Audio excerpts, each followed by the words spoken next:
Alright, hey guys, welcome back. And I'll be doing a quick spoiler review of Boss Level. I just gotta watch it, and I like this movie. It's a great movie for me, and of course, it's not gonna win too many awards, or it's not a. Unfortunately, it's gonna be, of course, overshadowed by a lot of other kinds of action flicks, all these quick, high octane kind of action films. Because nowadays a lot of action films are super high budget, and they have very large casts, and when you have a lot of things to see, it makes the film a lot better. Which is a good example is, of course, the new Zack Snyder's Justice League. You get a lot more content for what you're paying for, and the time you're spending to watch the film is packed with so many things. And just like how those people complain that Zack Snyder's Justice League is long, these same people probably binge watch an entire TV series in a day. So at the end of the day, it's how much of value you get out of the time you spend. And a good example, like the Justice League, is that in those 4 hours you get way more than you would by watching any 4 hour TV series, because the TV series intention is to drag the episodes so that they can make you stay subscribed longer to the TV channel or the broadcaster or whatever it is that's supplying you your series. But Boss Level is a lot simpler than all of that. Boss Level is just a simple film about this Frank Grillo, this actor here, and I believe his name in the film, yeah, is Roy. Roy is his name, and of course we have the likes of Mel Gibson, Naomi Watts. Mel Gibson and Frank Grillo are the ones who have larger roles here. Naomi Watts does have a decent role. She has a role to play, a decent role. Michelle Yeoh, who I'm a fan of because I've known her for quite a while, and I've seen her since the James Bond films, and she's a local celebrity from where I am. And then there's also, I mean, Selena Lowe, and there's a few other people who are decent cast members, but most of this film is carried purely by Frank Grillo, and I really liked his portrayal of this new action star, and I feel that he has a good future in these kinds of action films. I really enjoyed it. This film is only an hour and 40 minutes, so it's very, very short. It feels almost like an episode of a really packed season finale, and that's what the entire thing felt like. So it was really great to watch.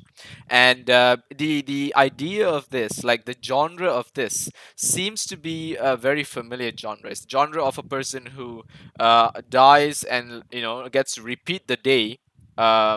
I know, and then gets killed and dies and gets to repeat the day, and continues this cycle until they achieve an objective. So of course we've seen the likes of the Christmas Day that repeats itself. I can't remember this one Christmas film where the Christmas Day will repeat itself until this guy finds his Christmas spirit or something like that. And then there's of course the versions like Oblivion or something, where you Tom Cruise, I believe, has to restart the day again and again until he gets to save the world. And similarly, there's all sorts, right? There's even animes that do the same thing. What is that anime that I used to watch? Um, it's the one with the Rem character. I can't remember, but it's this guy. He basically, I think it's ReZero, right? ReZero is the anime. So there's so many versions of this genre, and as it turns out, this is no longer a plot; it's becoming a genre. And I mean, I don't hate this idea. There was also Happy Death Day to You, which was a similar genre as well, and. Yeah, it has become a genre. These people basically will be in a never-ending, as it says, never-ending time loop, and they get to restart the day over and over again until they achieve their objective, the objective of the story or the bigger picture.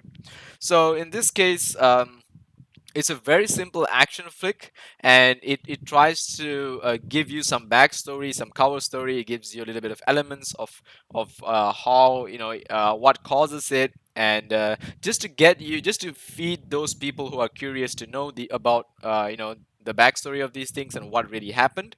So I'm glad they gave us some form of backstory to it. I appreciate that.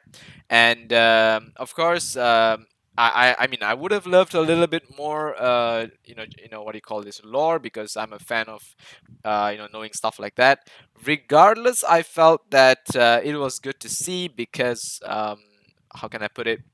It's more of like your weekend flick. It's something like that comes out on TV that you want to sit down and watch just because it's high octane and it's really fun.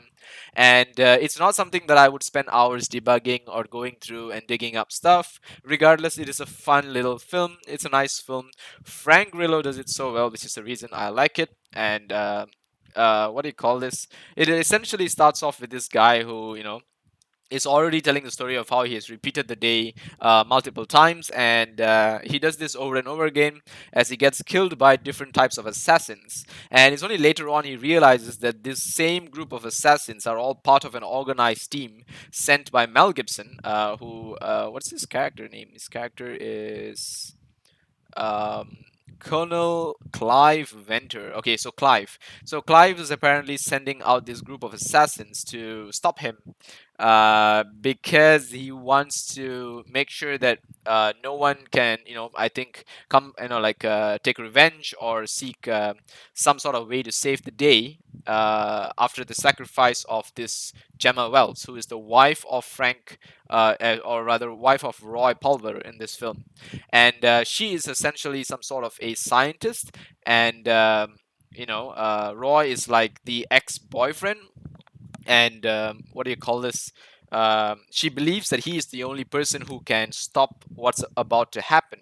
And I like the lore where she kind of like transcribes this ancient technology that allows a person to, start this spindle. They call it the spindle of Anubis or something like that.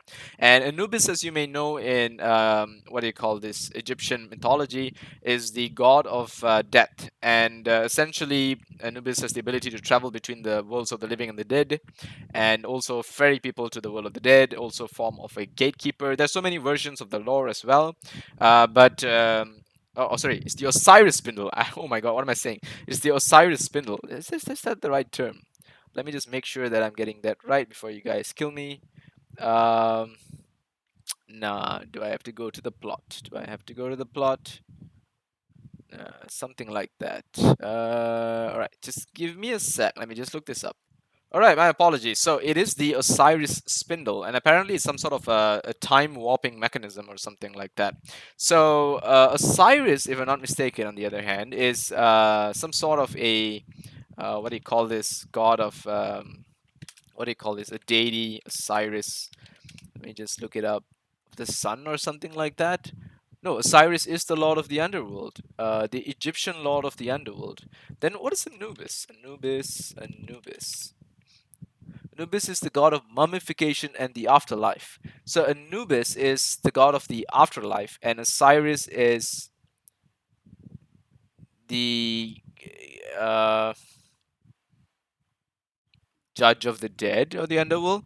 Okay, so it looks like I did get confused in a decent way, because these two people are pretty much connected to the afterlife, the dead, and the resurrection of it. And Anubis seems to be more of the ferryman who kind of sends people to the afterlife, whereas Osiris is more of the god of the dead sort of figure. And so anyway, this is the technology is called the Osiris spindle. It allows a person to go back in time and restart the day, or rather retry, and it is basically a form of time travel. So Mel Gibson's role in this film as a villain is to try to stop what do you call this, the protagonist from what do you call this, killing him, but he doesn't know that the protagonist has managed to activate the Osiris spindle. So the reason Mel Gibson wanted the Osiris spindle to be created is because he wants to be able to go back in time and stop all sorts of wars, the Hitler, all kinds of other incidents that happened around the World War, probably things even before that. And he's just psychotic about it, that he wants to change the past to try to, alter the future. Whereas the doctor that sacrifices herself, the one Gemma Wells, she instead feels that that could be catastrophic, because if you meddle too much with time, you don't really know the repercussions of it. And because she hasn't fully studied how the Osiris spindle works, she fears for the possible outcome. And thus, what she does is she just tries to see if there's anything that she can, it's like in an act of desperation because she's going to die. She activates the spindle by placing Roy's hair into the spindle. And this makes Roy relive the same day over and over again, and no one expected the spindle to work. So this whole film, is basically an act of desperation and luck. And as a result, they send this assassin, Roy Pulver, who I believe he's some special forces dude or something, and he makes a pun where he's like, "I'm like," he says, um, "I'm like, what's his name? Uh, Taken. Liam Neeson, right?" He says, I'm like Liam Neeson from Taken, but I'm the real dude," or something like that. He puts it. But anyway, it was just fun, and he's the guy who gets the opportunity to relive the day over and over again, gets stronger as he trains to fight the different assassins that are sent after him, manages to defeat all of them to save the day. Prevents his wife from dying, or rather his ex girlfriend from dying, defeats Colonel Clive, who Mel Gibson puts up a really menacing role, and I like that. I really want to see Mel Gibson in more films, maybe bigger films, but it's still nice to see Mel as much as possible. I really like the Santa film that he acted in, and this is the other one now for me. So after all of that, the story ends on sort of a cliffhanger where he stands in front of the machine to turn off the spindle, and no one knows how it ends. So overall, this film is just a simple action sci-fi flick. It has no real need for lore. The lore is just there just so that it's cool. The concept of it is introduced to you, just to show you. What happened, but it's more so all about the action and the fighting and the coordination. And I felt that it was pretty cool. It's pretty nice to watch. Very John Wick esque, but also Taken esque, and maybe more so of a James Bond because there's a lot of chases involved. There's a lot of close combat, gun fights, sword fighting. Even it's just amazing. So to be honest, this film is not, as I said, it's not gonna be the greatest film out there. So don't be shocked when I give my rating for it. And it lacks story and all sorts of other things. Here's my rating. It is a 5 out of 10. So IMDb, of course, scores a 6.9, which I think is a decent rating because people may have liked this film. For me, it is a 5 out of 10, but don't get me wrong, this is a great film for you to watch maybe in TV over a weekend, but it's not something that I would want to go to the cinema in particular for it. So I'm glad that I managed to get a version of this by subscribing to a TV channel, and it's nice because of course now no one can really go to the cinemas, but at the same time, this is just gonna be one of those films that will be there. And will probably be forgotten because unfortunately there's not too much to it, but it's still fun. So if you want to watch it because you like quick action flicks, you just want a high pace, high octane action, go ahead, watch this film, have fun with it, and then you'll probably forget about it a while after.